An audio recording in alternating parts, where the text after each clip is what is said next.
ప్రజలను చైతన్యవంతం చేస్తూ ప్రేక్షకుల మనల్ని పొందుతున్న విలక్షణ నటుడు ఆర్ నారాయణమూర్తి. ఆయన నటించిన చిత్రాలు ప్రేక్షకుల మదిలో ఎప్పుడూ ఉంటుంది అనడంలో ఎలాంటి సందేహం లేదు.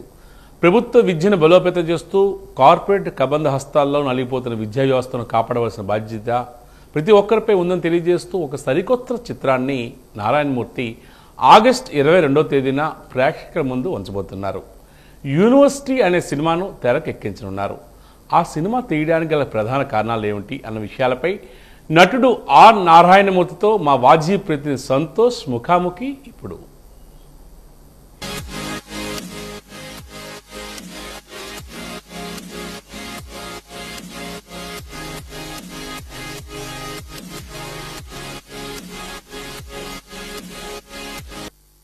సినీ రంగంలో ప్రజలను చైతన్యపరుస్తూ విప్లవాత్మకమైనటువంటి ఒక విలక్షణమైనటువంటి నటుడు ఆర్ నారాయణమూర్తి గారు. ఆయన ప్రస్తుతం మన స్టూడియోలో ఉన్నారు. అయితే యూనివర్సిటీ అనే సినిమా ఆగస్టు 22వ తేదీన రిలీజ్ కాబోతున్న నేపథ్యంలో ఆ సినిమా ప్రమోట్ చేస్తూ మన స్టూడియోకి ప్రస్తుతం వచ్చారు. సార్ చెప్పండి, అసలు ఈ యొక్క యూనివర్సిటీ సినిమా తీయడానికి గల ప్రధానమైనటువంటి కారణం ఏంటి? విద్యారంగం సేవారంగం. కానీ రాను రాను మన భారతదేశంలో ఈ విద్యారంగం కాస్త ఈ సేవారంగం కాస్త వ్యాపారంగం అయిపోతుంది. ప్రభుత్వ కళాశాలలు ప్రభుత్వ బడులు ఒక పక్క అయితే, ప్రైవేటు కళాశాలలు కార్పొరేట్ కళాశాలలు కేజీ నుంచి పీజీ వరకు స్కూల్స్తో సహా అన్ని కాన్వెంట్లు ఇప్పుడు ముప్పుడుగా బీభత్సంగా చాలా బీభత్సంగా పెరిగిపోయి ఒక డామినేట్ చేస్తున్నాయి. సో రాజ్యాంగం ఏ విద్యా హక్కును ప్రసాదించిందో, రాజ్యాంగం ప్రకారం అందరికి కూడా ఉచిత విద్య ఉండాలని చెప్పిందో అది ఇవాళ నెరవేర్చలా. ప్రభుత్వ విద్యారంగాన్ని బలోపేతం చేయాలని, అప్పుడు అందరికి కూడా సమాన విద్యా అవకాశాలు వస్తాయని ఆ రకంగా వచ్చినాడు అందరూ బాగుంటారని అన్న మంచి ఆశయంతో నేను తీసిన సినిమా యూనివర్సిటీ పేపర్ లీక్. అయితే యూనివర్సిటీ అన్న సినిమాకు పేపర్ లీక్ అనే ఒక ట్యాగ్ లైన్ ఇచ్చారు. అసలు పేపర్ లీక్ అనే ట్యాగ్ లైన్ ఇవ్వడానికి గల కారణం ఏంటి? అసలు దాని అర్థం ఏంటి sir? Yes sir, university paper leak. Paper leak most important my film. ముఖ్యంగా సార్,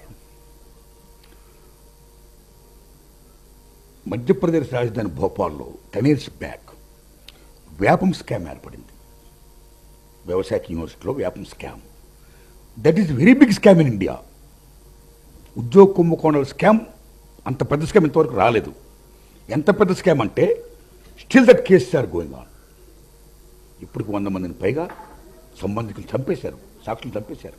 మరొకరు రాసేస్తుంటే అట్లా అరికెట్టకుండా అప్పుడు ప్రోత్సహించినటువంటి అక్కడ పెద్దలు ఎవరైతే ఉన్నారో వాడు చేసిన చాలా దారుణమైన విషయం అది. వాటిలో కొద్దిమంది ప్రైవేట్ కార్పొరేట్ శక్తులు, నేను అందరిని అంటలా, అని కొద్దిమంది విద్యని కేవలం వ్యాపారం చేసి మిగతా అన్ని ప్రైవేట్ కళాశాల కంటే, మిగతా అన్ని గవర్నమెంట్ కళాశాల కంటే మా కళాశాలలో చదివిన వాళ్ళకి నెంబర్ 1 to 1000 lakh మొత్తం ర్యాంక్ అని మాయే.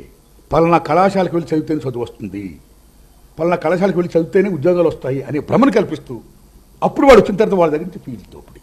అందులో భాగంగానే ఈ పేపర్ లీకేజ్ వాళ్ళు చేయడం. కొంతమంది అర్హులు బాగా చదువులు ఫెయిల్ అవుతున్నారు, కొద్దిమంది ఆత్మహత్య చేసుకుంటున్నారు. ఇది కరెక్ట్ కాదు అని చెప్పాను. నిట్, MBBS, PhD మొత్తం అంతా లీక్ అయిపోయి in Gujarat, Orissa, Bihar, UP, Delhi, what not everything, everywhere, all over India, the paper leakages are going on.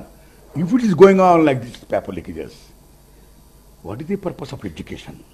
చూసి రాసిన డాక్టర్ అయితే పేషెంట్ పోతాడా? Copying is the most dangerous thing.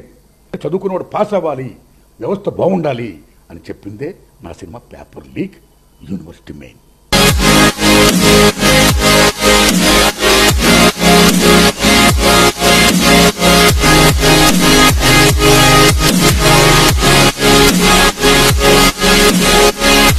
అదేవిధంగా ఈ university సినిమాలో ఎవరెవరు దీంట్లో నటినట్లుగా ప్రధానంగా ఎవరెవరు ఉంటున్నారు, ఎవరెవరు నటిస్తున్నారు?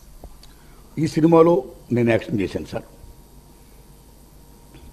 నాతో పాటు ప్రముఖ సినిమా నటుడు వైఎస్ కృష్ణేశ్వరరావు, సేమ్ టైం విజయనగరంలో నేను షూట్ చేశాను. మేము సెంచూరియన్ యూనివర్సిటీ ఈ పరిసర ప్రాంతాల్లో మన మామిడి అప్పలాడి గారి ఊరు, సారిక, ఇంకా చుట్టుపక్కల విశాఖపట్నం, పర్లాకెంబడి ఎన్ని చోట్ల నేను షూటింగ్ చేశాను. ఇక్కడ స్థానికంగా గొప్ప కళాకారులు ఉన్నారు. అందులో ముఖ్యంగా తిరుపతి నాయుడు గారు ఈ సినిమాలో మెయిన్ విలన్ చేశారు సార్. అందరూ యాక్ట్ చేశారండి. వాళ్ళందరితో నటన చేశాను. బ్రహ్మాండంగా యాక్టింగ్ చేశారండి. అది ఎంత బాగా యాక్ట్ చేశారనేది రేపు పొద్దున్న సినిమా మీరు చూస్తే మీకు తెలుస్తుందండి. ప్రతి సినిమా కూడా ఏదో ఒక సందేశాన్ని ఇస్తుంటారు. అయితే ఇప్పుడు యూనివర్సిటీ సినిమా ప్రస్తుతం తీశారు. ఈ సినిమా మీరు ప్రజలకు ఇచ్చే సందేశం ఏంటి? నేను సందేశం ఇచ్చేంత గొప్పవాడు కాను సార్. నాకు తోచింది ఇలా ఉంటే బాగుంటుందని సినిమా తీసి చెప్తున్నానండి. ముఖ్యంగా పూర్వం రోజుల్లో తల్లిదండ్రులు వాళ్ళ పిల్లలకిచ్చే ఆస్తిపాస్తులు భూమో పుట్రో నాగో అన్నట్టు. కానీ ఈవేళ వాడు ఇస్తుంది ఓన్లీ ఎడ్యుకేషన్. ఒకరి బదులు ఒకరు చూసి రాసేయడం వల్ల ఒక ఇన్ఫ్లుయెన్స్ అందరూ కూడా ఈవేళ ఉద్యోగాలు సంపాదిస్తూ అర్హులైన వాళ్ళందరికీ ఉద్యోగాలు లేకపోవడం వల్ల ఒక రకమైన అస్తవ్యస్తం జరుగుతుంది. వ్యవస్థ చిన్నభిన్నం అవుతుంది. కాబట్టి ఇలా కాకుండా ఆ జ్ఞానం జ్యోతి బాగున్నప్పుడు, because students are the pillars of the society, they are the builders of the society, nation and universe. మానవ వనరు శక్తి చాలా గొప్పది. అలాంటి మానవ వనరు శక్తి నిర్వీర్యం కాకుండా ఉండాలంటే ఈ కార్పొరేట్ ప్రైవేట్ కళాశాల కబంధ హస్తాల నుంచి విద్య విముక్తి కావాలి. అలా కావాలంటే విద్యని, సేవారంగం లాంటి విద్యని, వైద్యని ప్రభుత్వం చాటింగ్ చేయాలి. And at the same time ప్రభుత్వ విద్యారంగాన్ని బలోపేతం చేయాలి అని నేను చెప్పదలుచుకున్నాను. చెప్పానండి. This is my film line. ఇది దీనికి సంబంధించినటువంటి సమాచారం. అంటే ప్రైవేటు వ్యక్తుల చేతుల్లో కబంధ హస్తాల్లో విద్య అనేది నలిగిపోతుందని ప్రభుత్వమే దీన్ని బాధ్యతగా తీసుకొని బలోపేతం చేయాలని చెప్పి ఆర్ నారాయణమూర్తి గారు చెప్తున్నారు. వీడియో జర్నలిస్ట్ రవితో సంతోష్, వాజీ న్యూస్ స్టూడియో నుంచి.